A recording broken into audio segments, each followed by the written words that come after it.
We can do swimming. Go swimming dito.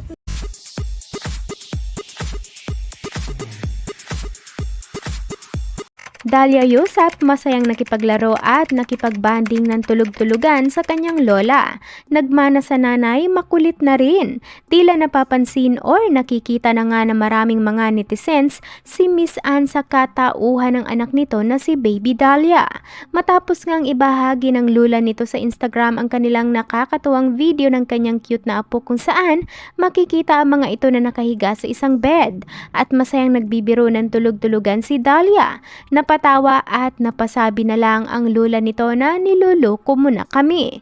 Ayon naman sa mga fans ng batang celebrity, nakikita na umano nila ang kakulitan ni Miss Ann kay Dalia. Watch this. We can do swimming. Go swimming dito. No, this is not the swimming pool. This is the bed. Okay. What we gonna do in the bed? Nanay, Tulog daw. the kitty cat Wake sleep. up, wake up, wake up. Okay, wake up, wake up. Sleepy, sleepy. Pala dito. Wake up, wake up. Sleepy, sleepy. Oh, wake up, wake up. Sleepy, sleepy. Wake up, wake up. Sleepy, sleepy. Wake up, wake up. Sleepy, sleepy. Wake up, wake up. Kilala. Sleepy, sleepy. Niloloko mo na kami.